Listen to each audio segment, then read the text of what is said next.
Hey everybody. All right, this lesson will go over what you should do to move from your outline to your rough draft.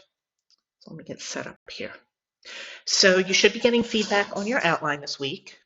Um, so please make sure that you're taking time to read that feedback. Remember that there will be an overall comment, but then there will be the rubric, which might have a lot of comments on it, but still look at that.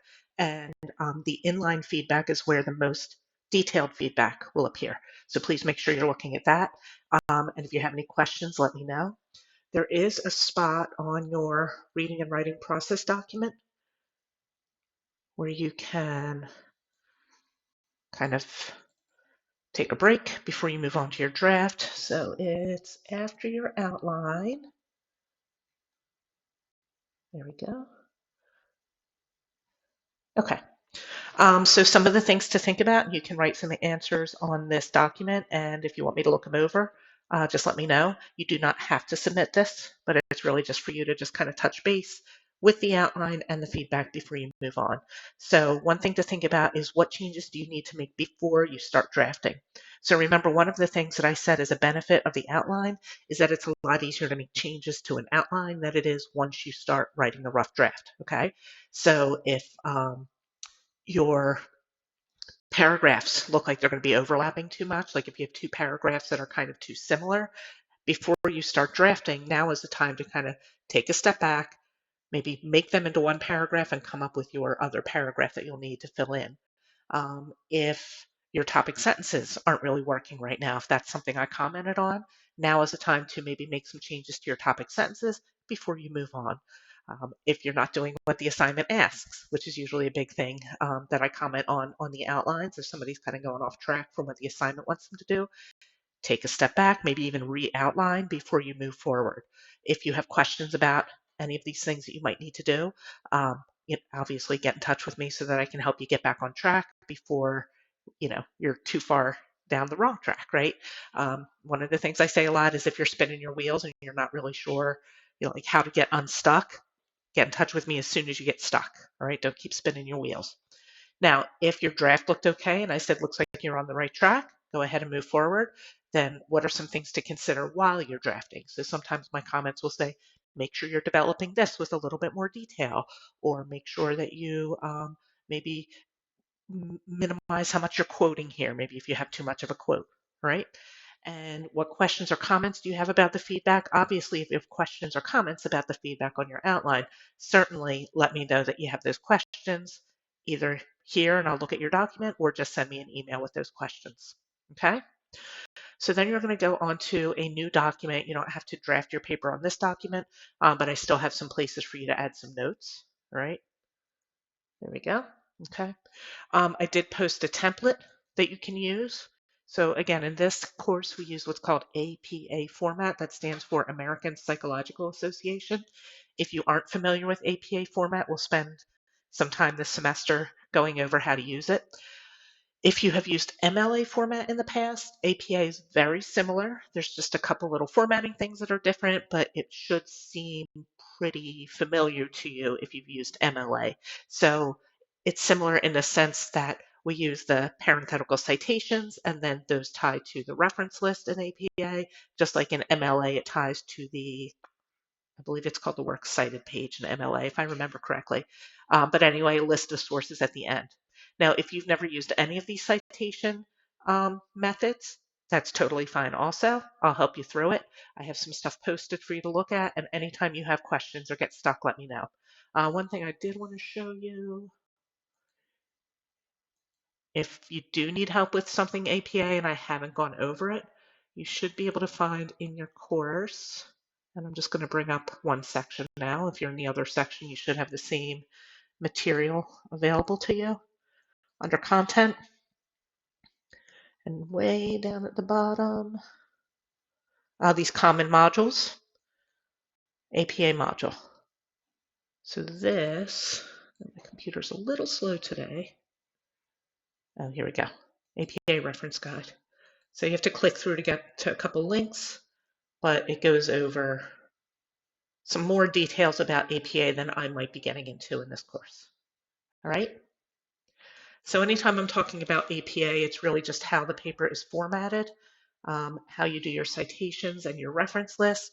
Um, so this is basically your APA template that you can use here. One thing that's not showing here, let me just show you, I think in the print layout, it does have a page number in the upper right corner here, right? It's on every page. You want to make sure that you're doing that by doing insert page number instead of typing it in. A lot of times students are asking me, what should my title be? We'll go over that in a little bit more detail later in the semester. So for now, you can just call it a response to whatever your article is, or if you have another title in mind, you could use that. Here's all your identifying information. You will repeat your title here, okay? And then it tells you here a little bit more about the APA formatting and what the content of the paper should be. Okay. And then it tells you at the end, the last page in your paper should be a reference list. It tells you how to do that. Here's a little template that shows you how to do your reference entry for this article. I think I checked it on something else recently too, if I'm not mistaken. All right, so there's a template that you can use if you aren't sure how to do the APA formatting. All right, so just take some time and answer these questions about drafting, and then you can move on to your rough draft. All right.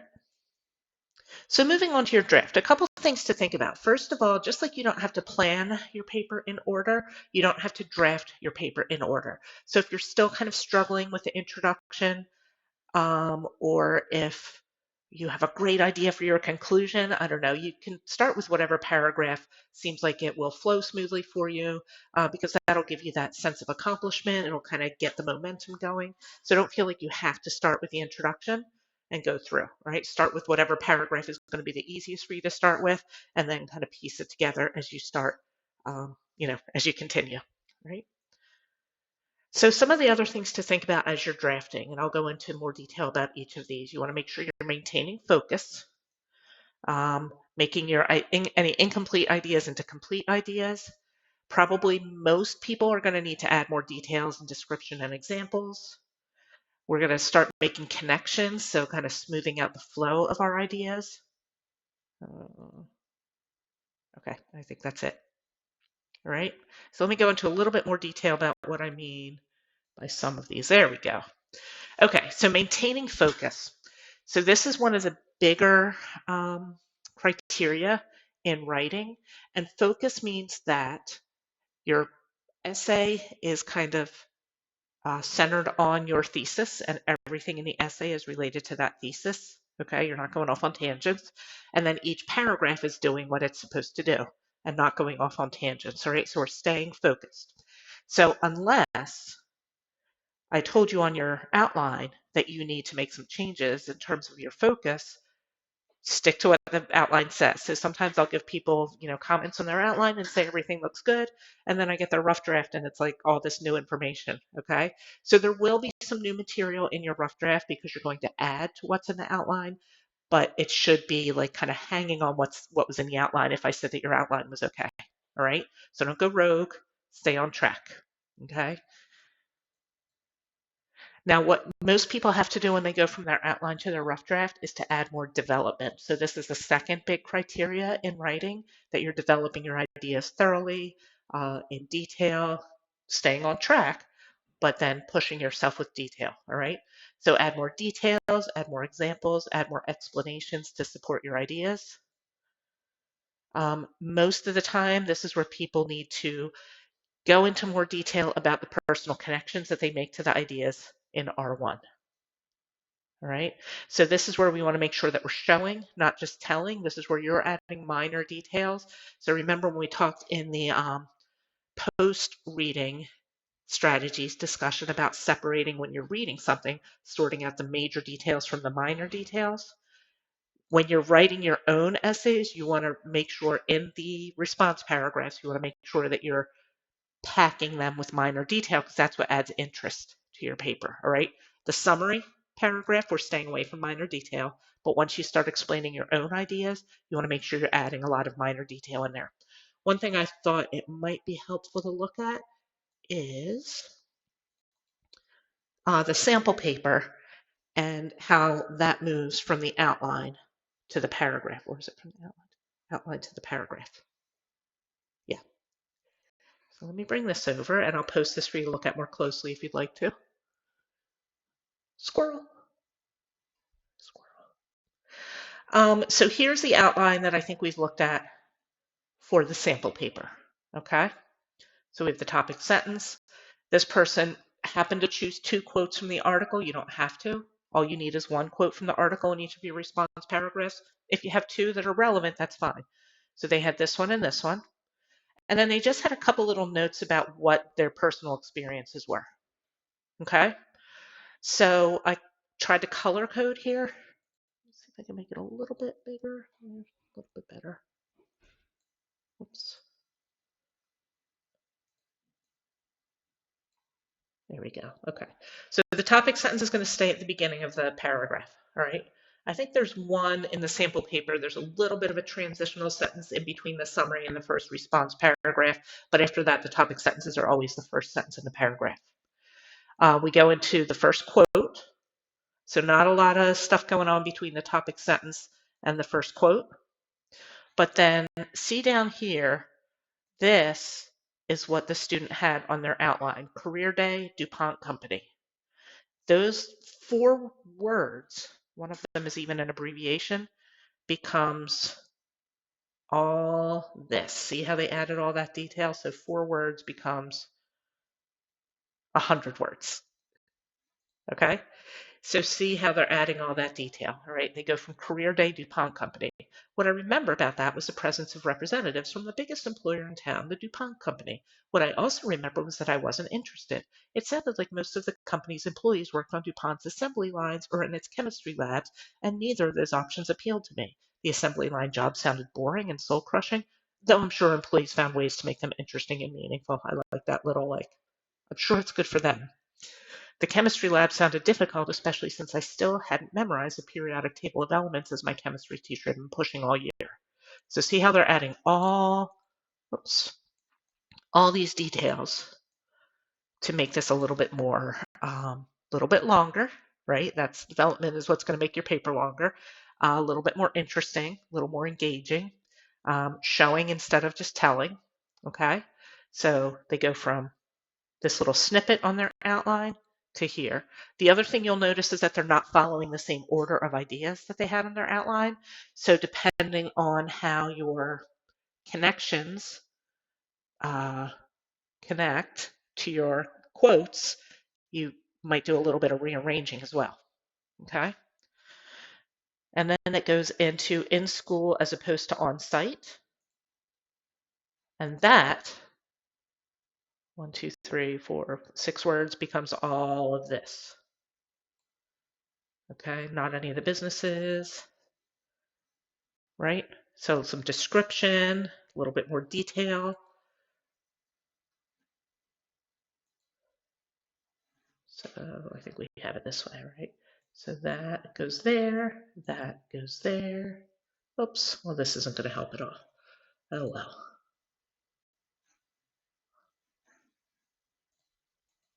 Why is it not clearing my screen?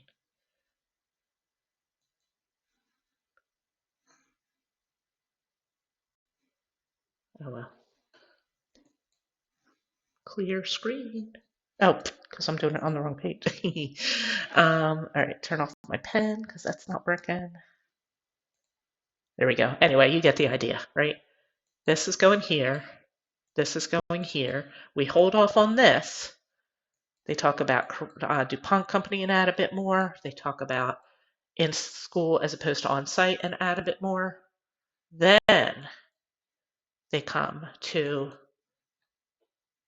this other quotation because they're talking about on site career experience. And then that ties into that other quotation. Okay. And then they talk about career counselor, interest inventories, and look at all of that They give about career counseling. Now, they don't talk about books and other resources, so that was something they chose not to include because they really have plenty. They didn't really need to include the books and other resources. So this is an example, again, of one of those things that I say where having more than you need is helpful, because if they needed to add more detail to develop this paragraph, they had the books and other resources handy. I'm just double checking to make sure. Yeah. Nope, nothing about books and other resources. So they had that handy if they needed it, but they didn't really need it.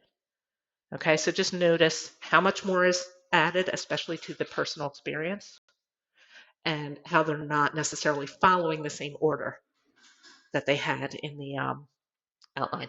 Okay, all right, so let's go back here. Okay, so that's one of the things that you should be doing as you move from your outline to your rough draft.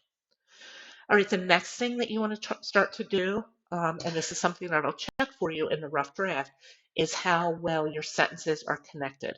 And there's two things that I'm going to ask you to practice as you start drafting your Unit 1 essay. One of them is a strategy that we'll be using throughout the semester. We'll be using both of them throughout the semester. But one of them is something that's called CSET. Some of my students have heard about CSET when they come into my class. Most have not. I usually have a handful that maybe have. CSET is a strategy that you can use when you are bringing source material into your own writing, so that, and it will help you to blend that source material into your own ideas. So what you want to try to avoid is, if you're using sources to write a research paper or something like that, just jumping from quote to quote to quote. That's not really good writing, okay? So instead of that, we want to have quotes or paraphrases eventually coming in, supporting your ideas, and then you're commenting on them, right? So like your evidence, the E, is going to be kind of sandwiched in between material from you, all right? So let me explain what CSET is going to look like. First of all, C in this acronym stands for claim, and that in this case is your topic sentence, okay? So for this one, the C is high school was the main place where we learned about careers, but instruction was limited, as Skenazy suggests. So that's the C, the claim. The paragraph will have only one C, but then depending on how many pieces of evidence from the source you use, you may have more than one set. Usually in this personal essay, since I'm only asking you to use one quotation, you might have just one set, and I'll explain what that means. When we start getting into more complex writing, you might have 2 or 3 sets per paragraph. So here's what the sets are. The E stands for evidence from the text, all right? So what you want to make sure you do when you have evidence from this text is you want to have a setup, the S, from you before it, and a tie-in, T, from you after it, S-E-T. Okay, oops. Now, I will say that this student does okay with this with their first quote, but not so much with their second quote. They probably could have done a little bit better. But let's have a look here. Let me see if I can boop boop. And this over again a little bit more. There we go. All right, so we're just going to look at the paragraph here. All right, so as I said, here is the topic sentence. That's the claim. That's the C. All right. Now, the first piece of evidence is just very short. It's this little some sort of jobs day. It's just that very minimal quote from Skenazy. So we have a little bit from the student writer before that. We had a career day, which was probably similar to. So here what we have, can I do a comment? Here we go. This is the evidence, E equals evidence. All right. Is this going to let me drag over more? Yeah, that's good. Okay. This C equals claim. This little bit here. So often the setup is pretty brief. S equals setup. So you want to set up anything that you bring in from the source. And then the tie-in is usually a little bit longer, and this is where you are showing me what you think in response to what the author said.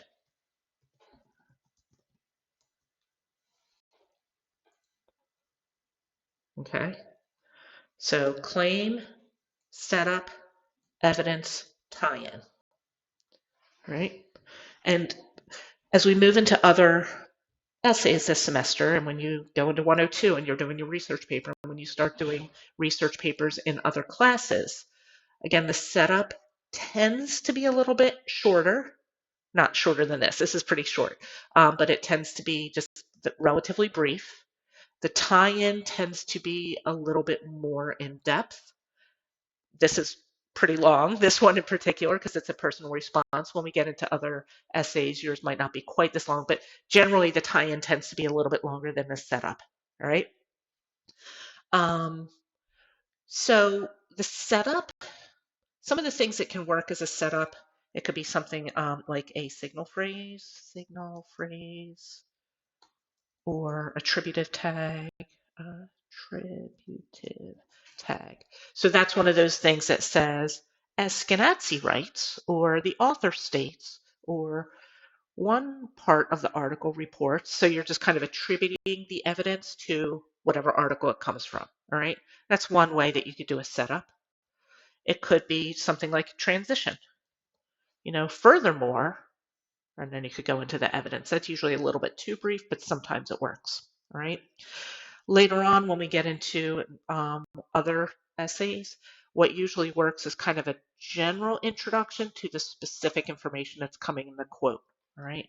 So general introductory sentence to the specific info in the quote or in the evidence. So that's a little bit hard to show here because they're not doing it, but if we file that away, and we'll certainly be coming back to CSET with our later essays, but that's something that, especially when we get into the Unit 4, I know the Unit 4 essay, I had students doing this, maybe in Unit 3 also, all right? So it's basically just a bridge. It's something that leads into the evidence instead of just having this quote just kind of pop up out of nowhere, all right? You're kind of setting it up for the reader, all right? Tie-ins are usually going to explain why this explains the relevance of the quotation. Evidence. The other thing that the tie-in does, and just follow along with me here, and again, I'll repeat this as we go into the other types of essays, it usually shows how the evidence is doing kind of what the topic sentence says. So it shows how the evidence is connected to the topic sentence.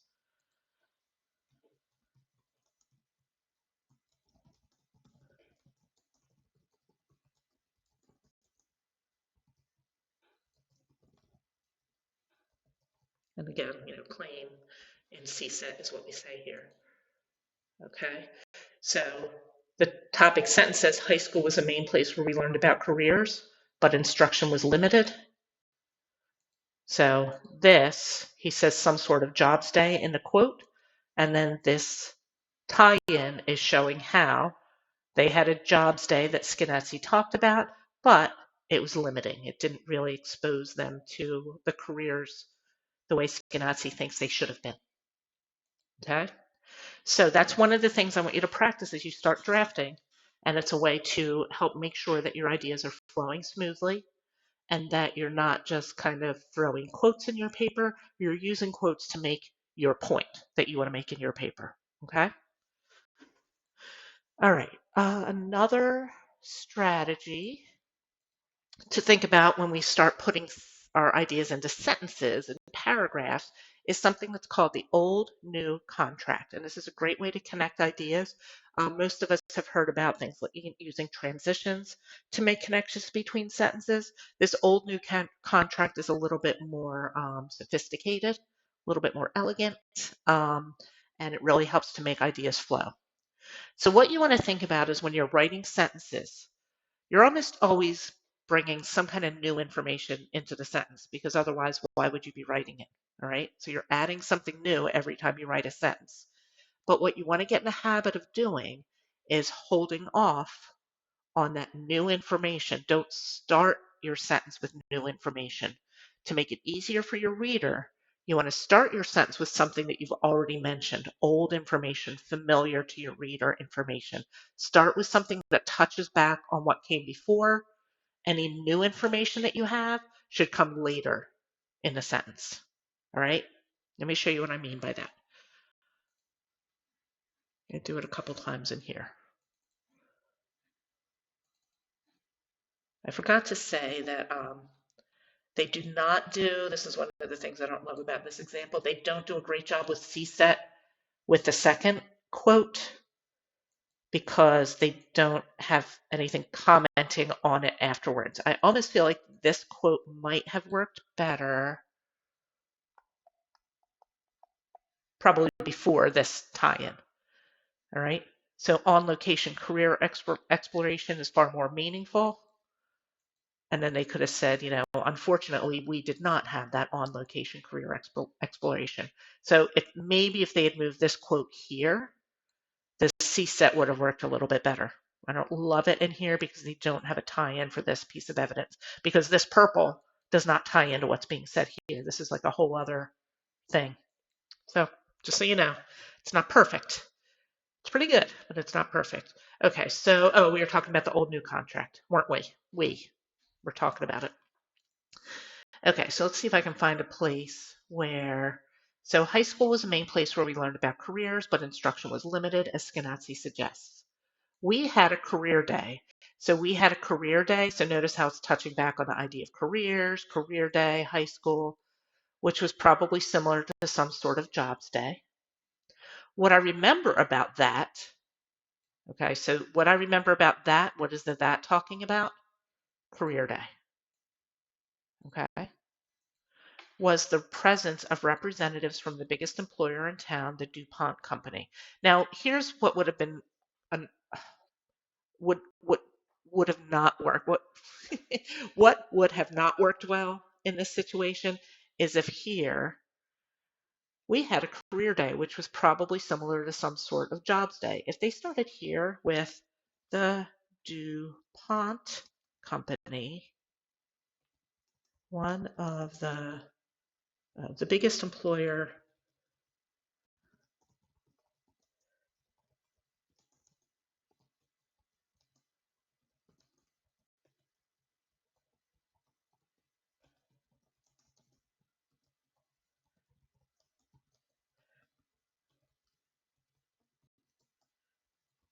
Okay, so we had a career day, which was probably similar to some sort of jobs day. The DuPont Company, so like, where'd the DuPont Company come from there, right? There's no lead into that. It's new information to the reader. It's not, it's familiar because if you live in Delaware, the DuPont Company is familiar. But in this essay, it's never been mentioned before. It just kind of pops up out of nowhere. The DuPont Company, the biggest company in town, sent representatives to our school for career day. So the familiar information is at the end here. Okay? So this would be an awkward sentence, and awkward for your reader, it would be a little bit awkward, right?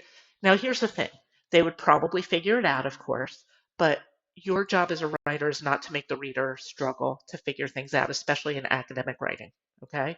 Your job as a writer is to take them by the hand and guide you through your ideas as smoothly as possible. So to do so, you don't want to start your sentences with information that is brand new to your reader. You want to hold off on the new information until the end of the sentences. So it's just something to practice. This is one of those things that when I'm reading your rough draft, if I notice something that needs revision, this is one of those things that I would comment on. There we go, okay?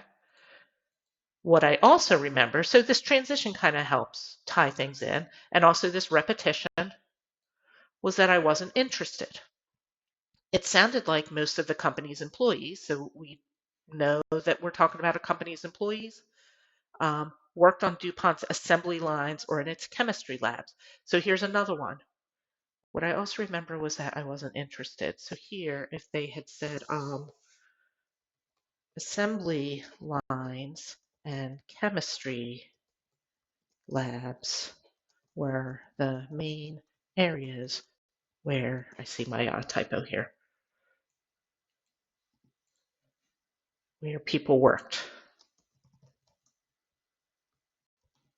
at DuPont. I'm just going to,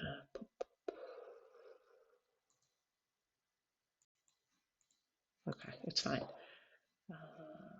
Here, it might be a little hard to see, I know, with all the highlighting, but just bear with me, okay?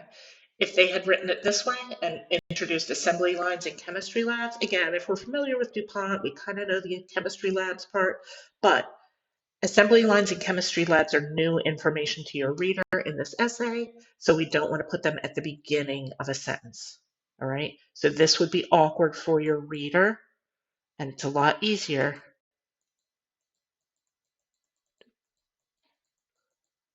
to do it this way. It sounded like most of the company's employees worked on DuPont's assembly lines or in its chemistry labs.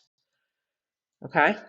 So, old, new contract. We start with old, familiar information that's already been mentioned somewhere in your essay, and we gradually bring in new information at the end of the sentence, towards the end of the sentence, second half of the sentence. Okay? And if you don't have new information, then the question would be, why is that sentence in there? Every sentence should be adding something new to your paper. All right? Okay. Now, again, this is stuff as you're drafting to practice. Don't get too hung up on it. All right? But do your best with it. And these are things that I'll comment on when we start working on, when we have the progress check, if you need help with this. Okay? All right, the other thing you can do is add your APA formatting elements. So this is all in that document that I showed you a little bit earlier, the APA template.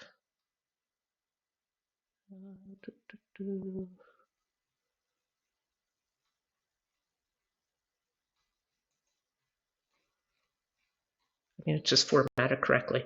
But you want 12-point font, Times New Roman are pretty typical. There are other fonts that are appropriate in in APA, but 12-point font, Times New Roman are usually the ones to go with. I showed you the title page, page numbers, the parenthetical citations. Do your best with those. The reference list at the end. This also, I showed you that already. Oops. Okay. So do your best with the formatting. Now, if there's anything that you have questions about, focus on content. So focus on making your paragraphs do what they're supposed to do. Intro, summary, 3 response paragraphs, conclusion. And they don't need to do anything else, all right? They do their job and nothing else. Focus on developing your ideas thoroughly, including a quote in each of your response paragraphs, doing your best with quoting and citing all those. As you start putting your things into sentence format, try some of those strategies I showed you for making your ideas flow. But if you get stuck or confused, write a note. All right. Now, what I usually do is if I'm drafting something, I'll write a note to myself that says I'm stuck, or if I'm kind of getting hung up, like I can't think of the right word, anything like that, I'll just write a note. Can't think of the right word here. And then I just go back to it later. Or when you're getting ready to submit the draft to me for feedback, put notes to me in there. Like, I love when students do that. They'll put comments in. Does this sound okay? I had trouble with this. So if you can do that in your draft, whether you're going to be meeting with me for your draft or submitting it for written feedback, it really helps me to give you the feedback that will be most useful to you. All right. So anything that as you're writing, if you're stuck on it, if you're not sure if you're doing it right, put little notes to me in there. All right. It would be great. Okay, so let's talk about the rough draft, the progress check assignment. The way I handle the rough drafts, and we'll be doing this throughout the semester, you have 2 options. The first option, there will be a date where you can submit for written feedback. You just submit it on D2L. I will read it within a couple days, type comments on there, send it back to you, okay? If you have questions about the comments, you can email, things like that. But that's just purely written feedback. If you prefer, you can choose option 2, which is to meet with me to review a rough draft. Now, the benefit of that is, first of all, there's things that I can explain a lot more, a lot more easily in spoken feedback than I can in written feedback. All right. I also tend to give people who are going to meet with me a couple extra days on that rough draft. So there's a little bit more of a window to get your rough draft done. So that's another advantage to doing the meeting. The meetings can be available in my office or on Zoom. Most of my online students do Zoom meetings, and that's totally fine. So that's your next checkpoint on this assignment. So check your D2L for the dates on that and just let me know which of those options you're going to choose. Okay. So if you have any questions as you work on your rough draft, feel free to get in touch with me. Also, if you have questions about the feedback on your outline, make sure you get in touch with me. I'm here to help and I'm happy to help. So keep in touch. All right.